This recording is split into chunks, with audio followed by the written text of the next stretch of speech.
welcome back to another lecture of radiology. So today in this video, we are going to study a very important topic, that is bone tumors. So in this, bone tumors, this is a very important topic, not only from the radiology point of view, but you are going to study the similar topic in orthopedics as well. So most of the patients, they will come with history of bone pain, they will come with history of swelling in the limb, and you will get an X-ray done. So while you will read this topic in orthopedics, you will just cram the different points about every bone tumor, but you will not follow a systematic approach of how to look at an X-ray. So today, we are not only going to study of how to come to a, how to look at an X-ray, but we will study a systematic approach, that is the ALTA protocol. How we are going to use this ALTA protocol to make a diagnosis of bone tumor. Okay, so all the various points of bone tumor, you must be, learning it in orthopedics. I will be summarizing that as well, and along with that, we are going to see how to look at an X-ray of bone tumor. So guys, what is the first investigation? What is the first investigation and the investigation of choice in a case with bone tumor? So just remember that the investigation of choice in a bone tumor is X-ray. So all the bone tumors, whether it is aneurysmal bone cyst, whether it is simple bone cyst, whether it is Ewing sarcoma, whether a bone tumor is malignant or it is benign, you can make a diagnosis of every bone tumor on an X-ray. So that is why X-ray is the first investigation, as well as it is the investigation of choice for bone tumor. Now the question is, sir, why do we get an MRI done in these patients, or do we ever get an MRI done? Yes, we will get an MRI done. Why? Because malignant bone tumors, they have associated soft tissue component within them. So when a surgeon is operating for these tumors, he needs to know whether any tumor is involving any nerves or vessels around it, so that he is careful while he is performing the surgery. So to look for any neurovascular involvement,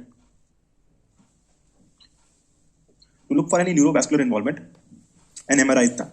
Talking about CT scan, why is CT scan done? So sometimes periosteal reaction is not very well visualized on an X-ray. So in order to have a better look at the periosteal reaction, we will get a CT scan done. Then the second point for which we will do a CT scan will be to look for any pathological fracture.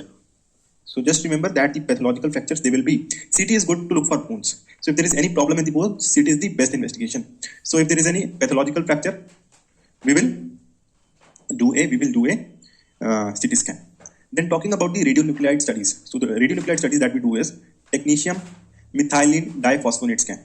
So this is the radionuclide study. This is the radionuclide tracer that we are going to use. Okay, and what is the benefit? This tracer, it is taken up by the bone forming lesions. It is taken up by the bone forming lesions. So all benign and malignant lesions are going to show an increased uptake on technetium MDP scan, right? But there are exceptions to this rule. What are the exceptions to this rule? The exception is multiple myeloma and thyroid mets. The second radionuclide study that we can do is FDG PET scan. So just remember, FDG PET scan is helpful for diagnosis. It is helpful for staging of the tumor. It is helpful for looking for metastasis, and it is also helpful to look for any response to the treatment, response of the tumor to the treatment, right? So these are the 4 uses of FDG PET scan. So guys, these were the investigations that we are going to use. So what we have learned, X-ray is the investigation of choice. MRI is used to look for any neurovascular involvement. CT scan for pathological fracture, to look for periosteal reaction. And to look for metastasis, okay, we are going to do a FDG PET scan, right? So as I promised, we are going to discuss this ALTA protocol. Okay, what is this ALTA protocol? So this ALTA protocol, A stands for age of the patient, A stands for age of the patient, S stands for location, Z stands for zone of transition, and A stands for imaging appearance. So using these 4 things, we are going to come to a diagnosis of a bone tumor. Okay? So let us study. So what is happening? What we are going to study? So we talk about the age of the patient. So guys, there are few bone tumors which are common in less than 20 years of age. Which are these bone tumors? Let me just enumerate it for you. So there are few bone tumors which are common in less than 20 years of age. So these include your eosinophilic granuloma, then all your bone cysts, then you have your osteoid osteoma, which is common in less than 20 years of age. Within the malignant tumors, you have Ewing sarcoma, you have your osteosarcoma, which is common in less than 20 years of age. Also your chondroblastoma is common in less than 20 years of age.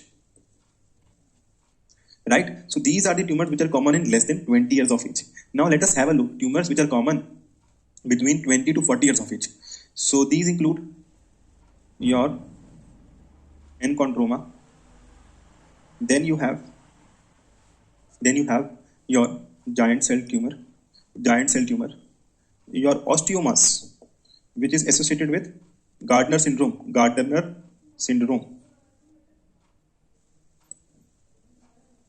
and you have parosteal osteosarcoma, which is common between 20 to 40 years of age. And the tumors which are common in more than 40 years of age, these include multiple myeloma. Multiple myeloma is the tumor which is the most common primary malignant tumor more than 40 years of age. Then you have metastasis, and the third is chondrosarcoma. The point is, if we are given the age of the patient, it will help us to narrow down the diagnosis of a bone tumor, right? So if a patient is having less than 20 years of age, the thing is, how do we make a diagnosis that the patient is having less than 20 years of age? So this is what I'm going to teach you in an X-ray. Guys, look at the growth plate. So growth plate is present between the epiphysis and diaphysis of the bone. So look at the growth plate. This is the point to be noted. If growth plate is, just write it down in your notes. If growth plate is not fused, it means that age of the patient is less than 20 years. And if the growth plates are fused, it means that the age of the patient is more than 20 years. Right? So in every X-ray, the first thing, if the age is not given, the first thing that you are going to do is that you will have a look at the growth plate, right? So if growth plate is not fused, like in this case, growth plate is not fused, the age of the patient is less than 20 years, right? In the second X-ray, we can see that the growth plate is fused. You cannot see any growth plate. That is why the age of the patient is more than 20 years, right? So what you have to do, if the age of the patient is less than 20 years, you will think about all these differential diagnoses. If the age of the patient is more than 20 years, you will think about all these diagnoses. And if the age of the patient is more than 40 years, you will think about these diagnoses, right? So in the third case, the age of the patient was more than 40 years. So what can be the three possibilities? It can be METS, it can be multiple myeloma, it can be chondrosarcoma, right? So as we move forward, I'm going to tell you how, the other criteria also will be used, and they will help us narrow down the diagnosis. So we have discussed the age, the tumors which are common between less than 20, 20 to 40, and 40 to 60. Now talking about the location. So based on the location, we have divided this classification into transverse and longitudinal location. So first we will see the longitudinal location.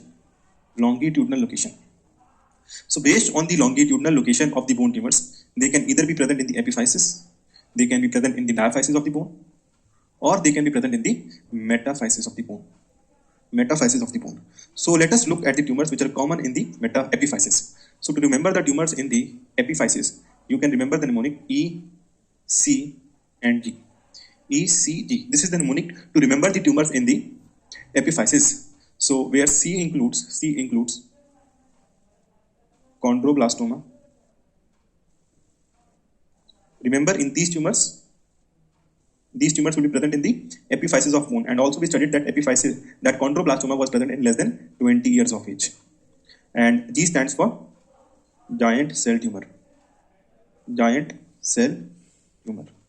And giant cell tumor is present in more than 20 years of age. So these are the two things that you need to remember, right? Talking about the tumors which are present in the diaphysis, so they can be remembered with a simple mnemonic: coffee, coffee. So where C stands for cyst in the bone, cyst in the bone. So this can be your simple bone cyst. Then you have osteoid osteoma for O. F for fibrous dysplasia. E stands for enchondromas, and E stands for enchondromas. You must have studied. They are associated with two syndromes. One is your Maffucci syndrome, and the other is your Ollier syndrome, right? And talking about rest of the bone tumors, these are present in the metaphysis of the bone. And one malignant tumor, which is present in the epiphysis of the bone is your Ewing's sarcoma.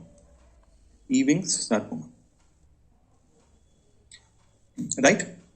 So is this clear? So the two tumors which are common in the epiphyseal location, these are chondroblastoma and giant cell tumor. The mnemonic for tumors in the diaphyseal location, these include your coffee mnemonic. The coffee with a single F and a double E, not the coffee that you drink, right? So let us have a look at these X-rays. And let us try to apply the two principles that we have studied. One is the principle of H, and the second principle that we have studied is the principle of location. So using the principle of H, we can tell that in both these tumors, growth plate has not fused. It means that these tumors are present in less than 20 years of age. Right? Less than 20 years of age. And in this lesion, we can see that this tumor is present in the epiphyseal location. So the two tumors which are located in the epiphysis, these were C and G, chondroblastoma and giant cell tumor. Right? Now guys, we have studied that giant cell tumor is present in more than 20 years of age and chondroblastoma is present in less than 20 years of age. So this will help us making a diagnosis. Okay? We have studied that this tumor is present. We have seen that this tumor is reaching up to the epiphysis. So there are two possibilities. Then after that, out of the tumors which are present in less than 20 years of age, okay, only your chondroblastoma will be seen in less than 20 years of age, which is present in the epiphysis of the bone. So guys, this will be a case of chondroblastoma, right? And if we look at this tumor, so this is the tumor that we are seeing here, and it is showing a onion peel type of periosteal reaction. So I am going to discuss in detail about the imaging appearance. Once we go to the topic, that is the imaging appearance, onion peel appearance, right? And this onion peel appearance is shown by Ewing sarcoma. And Ewing sarcoma we discussed is present in less than 20 years of age. Okay? So are you making some sense? How is this ALTA protocol? It is helping us in coming to a diagnosis. So one more X-ray that we have already discussed. So here in the second X-ray, we are going to try to apply this ALTA protocol. So you have to tell me in this X-ray, what is the age of the patient? So in this X-ray, we can see that the age of the patient is more than 20 because epiphysis is not fused. And what is the location? Of the lesion? The lesion is located in the epiphysis of bone. So the two tumors which we have studied in the epiphysis, chondroblastoma and giant cell tumor. So the only difference between chondroblastoma and giant cell tumor will be that in giant cell tumor, the epiphysis, it will be fused. In chondroblastoma, you will see that the epiphysis, it is not fused. Right? So this was the your division of the tumors based on the longitudinal location. Now let us see how the tumors are grouped based on the transverse location. So based on the transverse location, the tumors can be either present within the medulla of the bone, they can be present in the eccentric location, they can be present in the juxtacortical location, or they can be present in the cortex of the bone. Right? So now let us have a look at the tumors which are located centrally. So these tumors include simple bone cysts. Then you have enchondroma, and also you should know Also, you should know fibrous dysplasia. These tumors are present in the central location, right? So these tumors are present in the central location. So now let us try to apply the ELTA protocol in this patient. ठीक है, ELTA protocol apply करेंगे इस patient पे. ठीक है, what is the age of the patient? Age of the patient is less than 20 years. Why? Because epiphysis, it has not fused with the diaphysis. Then what is the location? This lesion is located in the diaphysis of the bone. Diaphysis of the bone. Right? So all these tumors were also present in the diaphysis of the bone also. Right? So this tumor is also showing one sign. In which there is fractured fragment of bone lying within this lesion. Right? Lying within this lesion. So this fractured fragment of bone, this is known as fallen fragment sign.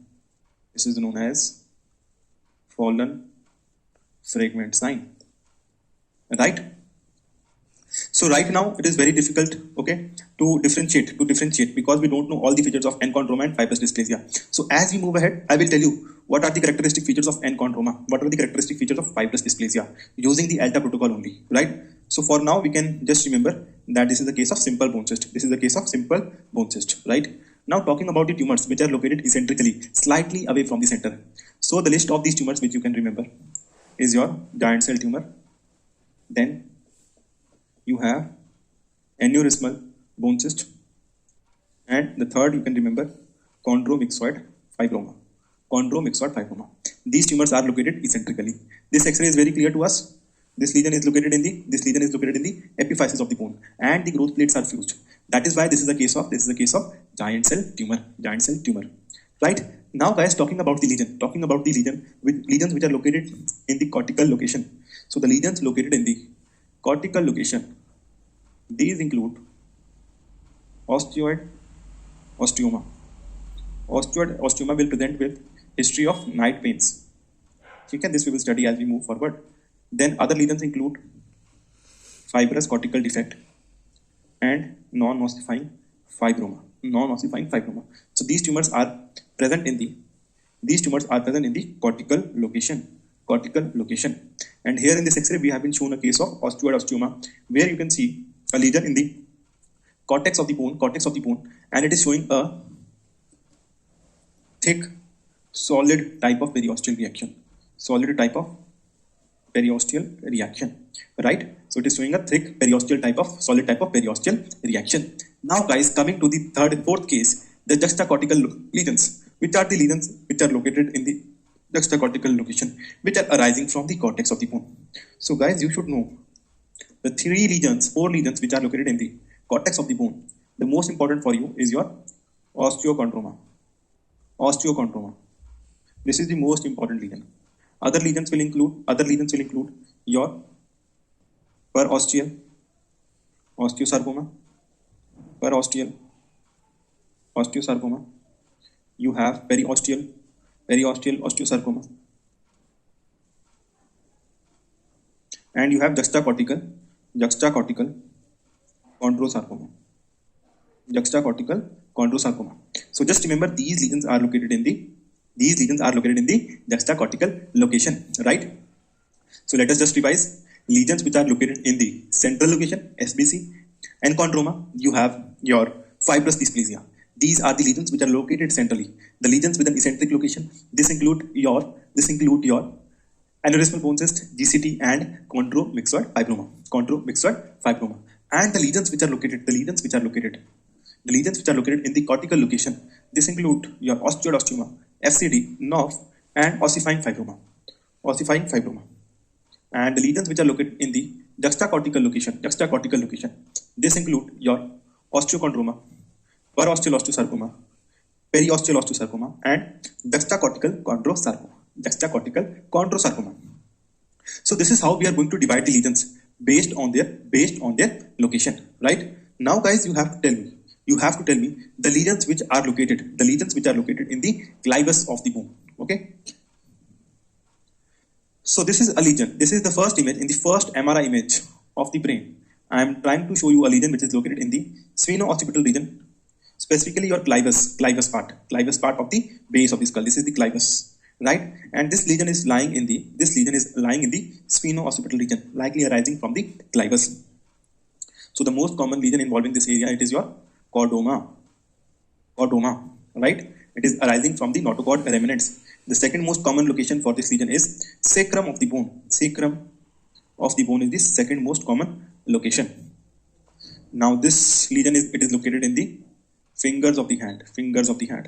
So the most common lesion that you should be aware of, that is located in the fingers of the hand, it is enchondroma. So we discussed the centrally located lesions. These were your simple bone cyst, enchondroma, and fibrous dysplasia. So if that centrally located lesion is present in the fingers of the hand, it means it is a case of enchondroma, right? And there are lesions which are located in the tibia of the bone. You are going to think of adamantinoma. So these are the bone specific sites. Also you should be aware about the multiple myeloma. This is going to involve your vertebrae and your skull. Then you should be aware about mandible. Mandible may one very important lesion, that is ameloblastoma.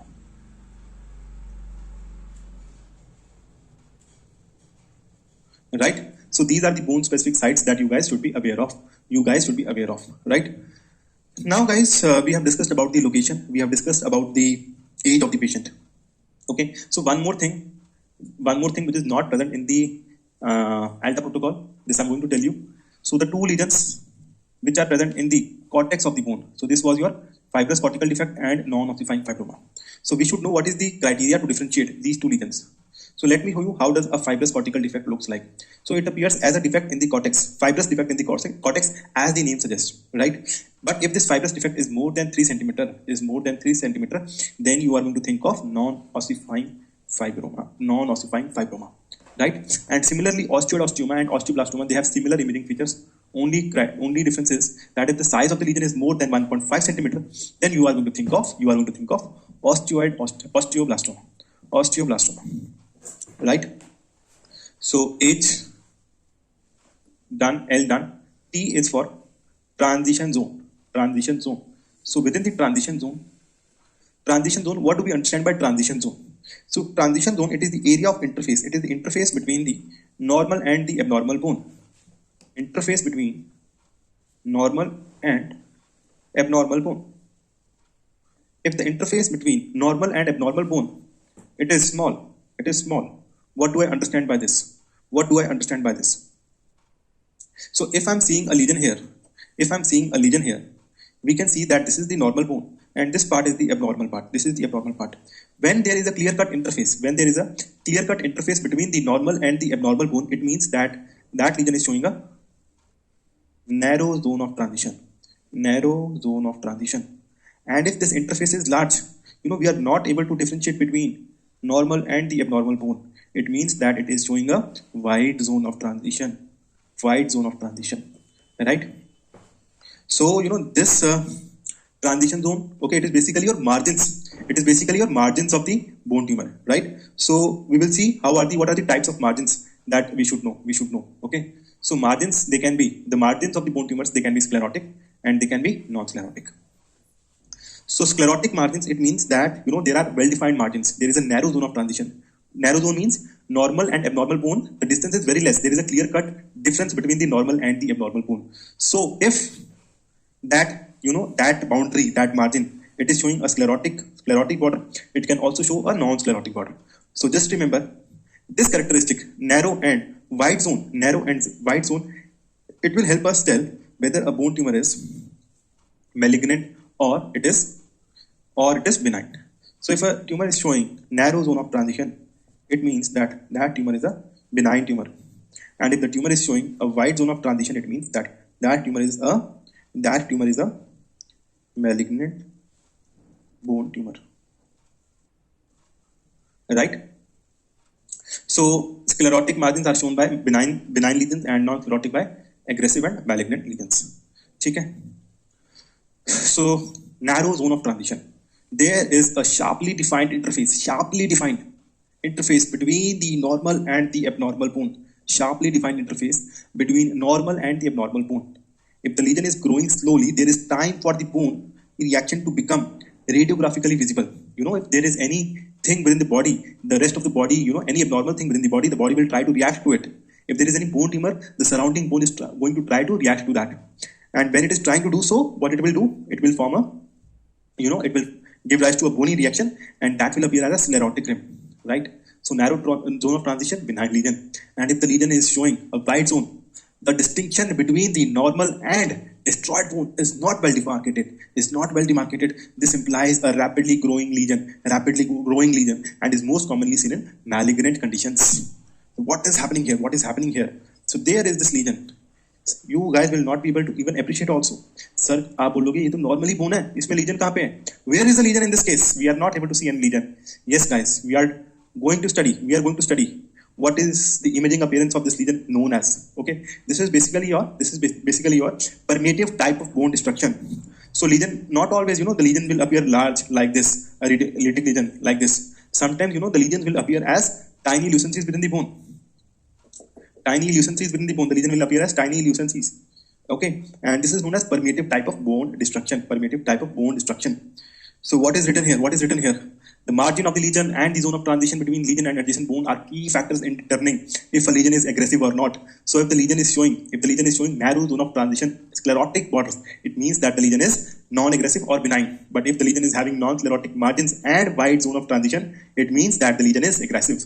The exception to this rule is osteomyelitis and LCH. ठीक है? So this was all about transition zone. So we are done with A, L, T, and now we are going to study about the imaging appearance. So this imaging appearance, I am going to divide into three parts. We are going to study three types of appearances. Not three types, basically under three headings. So in the first heading, we are going to see what is the pattern of bone destruction. Okay, so every bone tumor, it is going to cause destruction within the bone. Just remember that benign lesion is going to cause a particular type of destruction and malignant lesion is going to cause a particular type of destruction. Then the second heading will be your periosteal reaction. So every bone tumor is going to show some particular type of periosteal reaction. So we are going to see that. And the third point that we should be aware is your type of matrix mineralization shown by malignant bone tumors. So just remember that all your malignant bone tumors, they have soft tissue contents within it. Okay? And this soft tissue contents have some characteristic type of calcification which we are going to study, right? So let us talk about the first heading, that is pattern of bone destruction. So bone destruction can be of three types. Type 1 is geographical. What do you understand by geography? Okay, India and Pakistan, they are having a geography. What is that geography? That geography is that there is a clear-cut interface between India and Pakistan, okay, or between any two countries. There is a clear-cut interface. So when this bone tumor and the normal bone, they are having a clear-cut interface, it means that it is a geographical type of bone destruction. But if that interface is, is not clear, then there are two other type of bone destruction. One is moth-eaten. So in this moth-eaten pattern of bone destruction, what is happening? Tiny lucencies of 2 to 5 mm can be seen. And permeative type, even more tiny lucencies are seen, right? Okay? So guys, all the benign lesions that you studied, that your simple bone cyst that I showed you, giant cell tumor, ossifying fibroma, non-ossifying fibroma, fibrous cortical defect, all these lesions, these are going to show a geographical type of bone destruction. Basically, any lytic lesion with well-defined margins, it is a geographical type of bone destruction. So this lytic lesion, okay, it can have three types of margins. So in the first case, this lytic lesion, it is going to be surrounded by a sclerotic rim, right? So these are the type 1A type of geographical bone destruction. This is the list. The lesions which are surrounded by a sclerotic rim. And there can be some lesions which are not surrounded by a sclerotic rim. Okay? These include your giant cell tumor, and your enchondroma, right? And in type 1C, you have geographical type of bone destruction with part of the tumor showing ill-defined margins. So what are these cases? Giant cell tumor, fibrosarcoma, chondrosarcoma, and aneurysmal bone cyst. Okay? Now the second pattern is moth-eaten pattern of bone destruction. So what is this moth-eaten pattern? In moth-eaten pattern, you will see tiny lesions of 2 to 5 mm. 2 to 5 mm. It is shown by your malignant lesions, osteomyelitis. So here in this case, you can see tiny lesions. Tiny lesions can be seen in this case, right?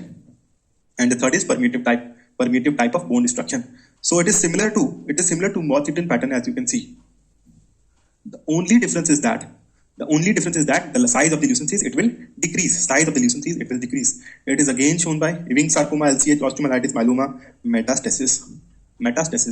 So as we move from geographical to mortal to permeative type of bone destruction, the aggressiveness of the bone tumor it is increasing. In geographical, it was benign. In mortal appearance, it is more aggressive as compared to geographical, and in permeative, it is most destructive. So there are few multifocal lytic lesions in the body. These include metastasis, multiple myeloma, multiple enchondromatosis. It is also known as Olliers disease. When it is associated with soft tissue hemangioma, it is known as enchondroma. Right? Now guys, I will tell you few periosteal reactions. We have seen the pattern of bone destruction. Now we are going to study just simple points about the various periosteal reactions that you know, but you have not seen them very carefully. But first of all, let us describe what is periosteal reaction. It is response of the bone to the irritation that is caused by a malignant lesion, a benign tumor, infection, inflammation, or trauma. So it is of three types. It can be continuous, it can be interrupted, it can be complex, right? So in the continuous type of periosteal reactions which you should be aware of, the solid type of periosteal reaction, it is shown by osteoid osteoma. Single lamella, only a single lamella is formed. It is shown by osteomyelitis. Then you have a lamellated onion scale appearance. It is shown by Ewing's sarcoma, right? And within the interrupted, you have buttress type, you have Codman triangle, right? And you have lamellated type. So this buttress type of periosteal reaction, it is shown by aneurysmal bone cyst. Codman triangle, it is shown by osteosarcoma. And this divergent spiculated sunburst appearance is again shown by your osteosarcoma, right? So these are the various types of periosteal reactions that you guys should be aware of. So I'm going to show you how does this periosteal reactions look like. So I told you that this solid type of periosteal reaction, it is shown by your osteoid osteoma, and what is going to happen, you will see thickening of the bone will be seen, thickening of the cortex will be seen. So when there is thickening of the cortex, you are going to suspect a case of osteoid osteoma. Slow growing tumors provoke this kind of reaction. Okay? A single layer of periosteum, okay, is formed. Single layer of periosteal reaction is taking place. This is usually seen in a case with osteomyelitis. Then your multi-lamellated periosteal reaction, it is basically your concentrically layered onion scale lamellated appearance. This is shown by Ewing's sarcoma. Okay? So here you can see multiple layers of periosteum can be seen. Okay? Spiculated. Linear spicules of new bone form along the newly formed vascular channels and sharper fibers, perpendicular and divergent to the cortex. Okay? And this is shown by osteosarcoma. Codman's triangle, again, the periosteum is lifted, and the lifted periosteum calcifies. Okay? And this is again shown by your osteosarcoma. Buttress type, irritated periosteum at lateral end of extraosseous margin of slow growing bone lesions, shown by aneurysmal bone cyst. Or it could be by breakthrough of previously benign lesion through a solid periosteal reaction. Okay? So this was limited images about the periosteal reaction. So as we move from solid to multilamellated to sunburst, okay, to Codman's triangle, the degree of aggressiveness of the bone tumor it is increasing. Now, two important points about matrix mineralization, right? Matrix mineralization. So guys, when we are studying bone tumors, we just see that the lesion is located only in the bones. Sometimes these lesions will have a soft tissue component as well, and that soft tissue component that can get calcified also. So that mineralization is what we are going to see. The pattern of mineralization, it is going to tell us whether a bone tumor is osteoid or whether it is of chondroid origin. Okay? Pattern of mineralization is going to tell about the type of underlying matrix, and it is going to help us in diagnosis. Okay? Now let us look at the two types of mineralization, matrix mineralization. It can be chondroid and it can be osteoid, right? So if the lesion is showing tiny calcification, it means that it is a stippled type of periosteal reaction. ठीक है, उससे थोड़ी सी thick calcifications होगी. It is flocculent calcification, and ring and arc shaped type of calcification.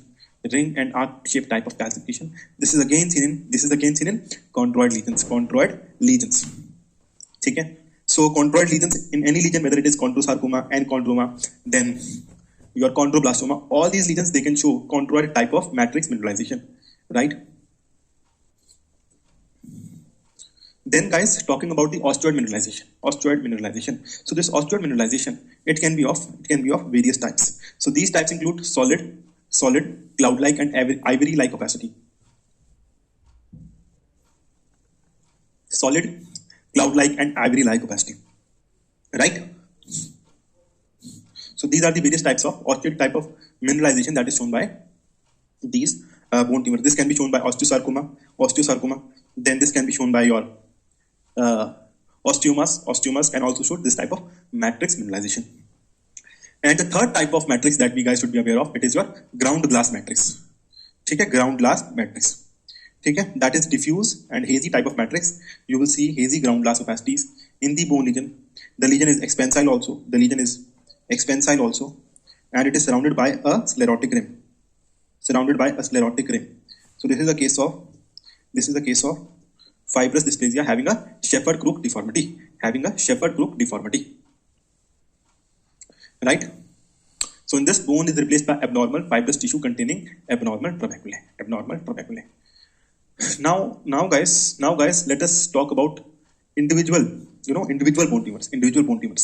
So another thing is that I've already told you these bone tumors can have soft tissue extension as well, for which we are going to do an MRI. So this soft tissue extension, this usually implies malignancy. Okay, more likely to form discrete soft tissue mass. ठीक है. So जब हम bone tumors पढ़ते हैं, हमें लगता है सिर्फ bone के अंदर tumor है. The tumor is present just in the bone. No, the bone tumor is present outside the bone as well. It can extend into the soft tissue as well. So here in this lesion, that was a case of clear cell variety of chondrosarcoma. We can see some soft tissue component as well. Here in this X-ray also, we can see that this part of the lesion, it is showing some soft tissue component as well. Okay. So let us talk about important points about individual bone tumors and how we can come to the diagnosis of the individual bone tumors. So guys, what is the region affected? The region affected is what is the region affected in osteoid osteoma, right? So just remember that we already studied that this lesion is located in the cortex of the bone, diaphysis of the bone, and most common location is humerus, right? The periosteal reaction that it is showing, it is a solid type of periosteal reaction. The clinical features include bone pain, which is relieved by taking NSAIDs. Whereas in case of Brodie's abscess,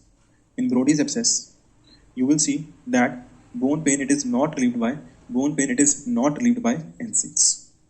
Okay? So this is an important difference between Brodie's abscess and osteoid osteoma, right? So if you look at a lesion that is present in the cortex, diaphysis, and it is showing a solid type of periosteal reaction, your diagnosis will be osteoid osteoma. Then osteochondroma. I told you it is a juxtacortical lesion. Important point is that the important feature of this lesion is that medulla of the parent bone, it is continuous with the medulla of the osteochondroma. Medulla of the parent bone, it is continuous with the medulla of the osteochondroma. It has a risk factor of 1% of getting converted to chondrosarcoma. 1% of getting converted to chondrosarcoma, right? The risk factors they will include sudden increase in size of the lesion, right? Then the second risk factors include pain within the lesion. The third factor includes cartilaginous cap, size of the cartilaginous cap more than 3 centimeter, size of the cartilaginous cap more than 3 centimeter. So these are the three important risk factors, which can be associated with malignancy, So just remember that if you are seeing multiple osteochondromas in any patient, it is seen with hereditary multiple exostosis, also known as diaphyseal achalasia.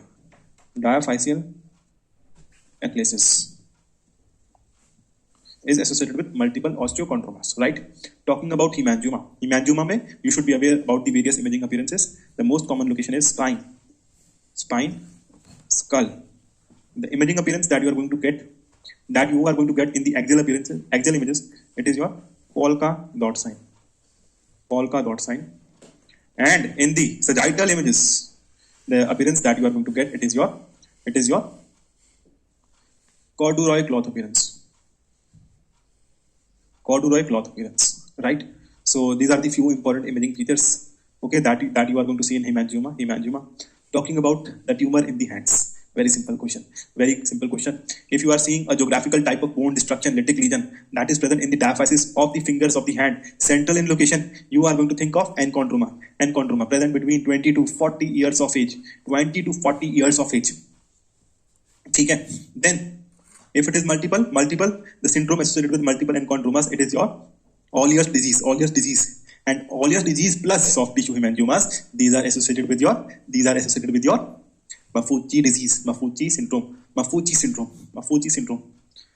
So a geographical type of bone destruction, centrally located lesion with centrally located lesion in the diaphysis of the bone. Most common location is humerus, right? And this lesion will be your simple bone cyst. So centrally located lesions, there were 3 lesions that we studied central location. One was simple bone cyst, second was enchondroma, the third was fibrous dysplasia. I told you that it is going to show a ground glass matrix. Enchondroma, fingers. Then your simple bone cyst will be present in the humerus, most common location. It is going to show 2 signs. So what are these 2 signs? So if this is your simple bone cyst, right, and there is a fracture of the wall, and this fractured segment is attached to the wall, this is known as hinged fragment sign.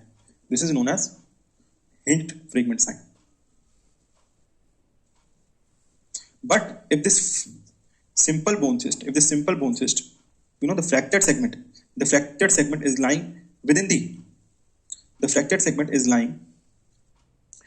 cyst itself, then it is known as fallen fragment sign. So these are the 2 important signs that you should know in a case with simple bone cyst. Aneurysmal bone cyst, I told you that this lesion is located eccentrically in the diaphyseal location. Age less than 20 years. Growth plate is not fused. And guys, another important imaging feature of this lesion is that it can show fluid levels. Fluid levels can be seen because hemorrhage can occur within this aneurysmal bone cyst, and fluid levels can be seen. Fluid levels. So this fluid levels, it is basically formed of 2 things. One is the fluid part, and other is your hemorrhage part. Right? One is the fluid part, other is the hemorrhage part. Okay? So this fluid levels can be seen in other tumors as well. So this include your giant cell tumor,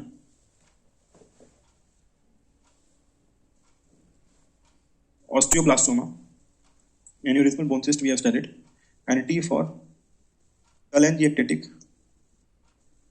osteosarcoma.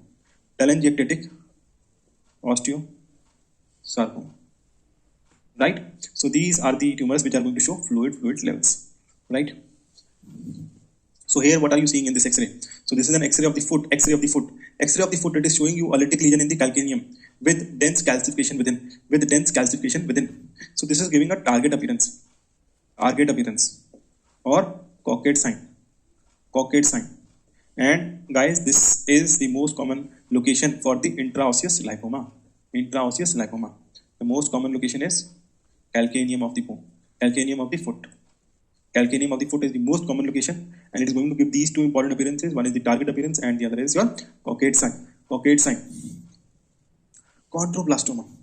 Studied many times. Lesion is located in the epiphysis. Age of the patient is less than 20 years because epiphysis has not fused. Okay, because growth plate has not fused, and this tumor is also known as Codman's tumor. Just remember this point. This tumor is also known as Codman's tumor, and it can show chicken wire type of calcification.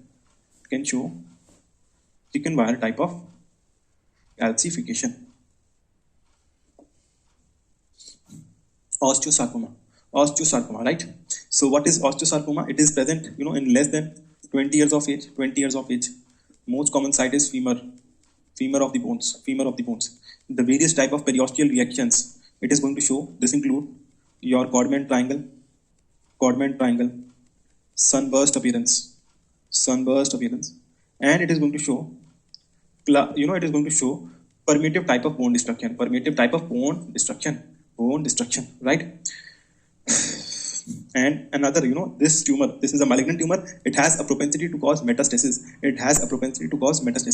So what we are seeing multiple calcified lesions in the lung. Can be seen. So these are your calcified lung mets that is seen in a case with osteosarcoma. Age group. Okay, A for age, L for location, diaphysis. Okay, transition zone, wide zone of transition, right?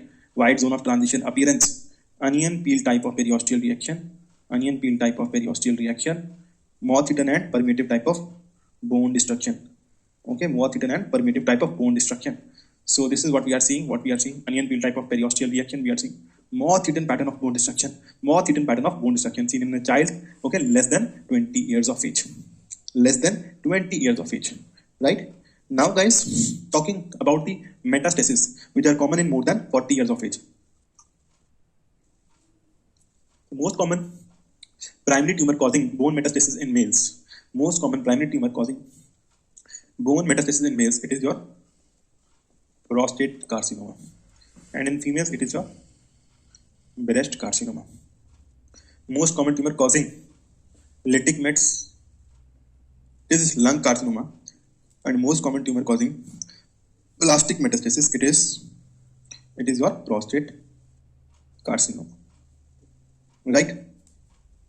So here in this X-ray, we can see two X-rays of the pelvis and of the lumbar spine. So we can see multiple, radio densities. Foci of radio densities can be seen in the LS spine, in the pelvis of the bone. Okay, so these radio densities, these are nothing. These are but your osteoblastic mets. These are radio dense mets that you can see on LS lumbar spine X-ray, or you can see in a pelvis X-ray. Okay, so lytic mets in the vertebra, these have particular appearances and particular name signs that we will see. These lytic mets, they can cause destruction of the pedicle. So in this normal X-ray, we can see there are two pedicles. Two pedicles can be seen. Okay. In these two pedicles can be seen in this vertebra. But if we look at a vertebra below it, only one pedicle is visible. It means that there is destruction of only one pedicle. This is known as winking owl eye sign. In the second image, we can see that there is destruction of both the pedicles. So this is your blind vertebra, right? Sometimes these lytic mets, they can cause expansion of the bone and destruction of this cortex. There is destruction of this cortex and there is expansion of the bone. So this is known as blowout mets, which is seen in RCC and thyroid mets due to thyroid cancer. And when there is focal cortical destruction, it is known as cookie bite mets, which is seen in lung cancer, which is seen in lung cancer, right?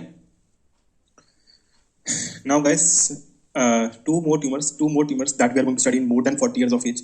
One we have discussed, one is your metastasis. The second is multiple myeloma. Okay, this is the most common primary malignant tumor of the bones.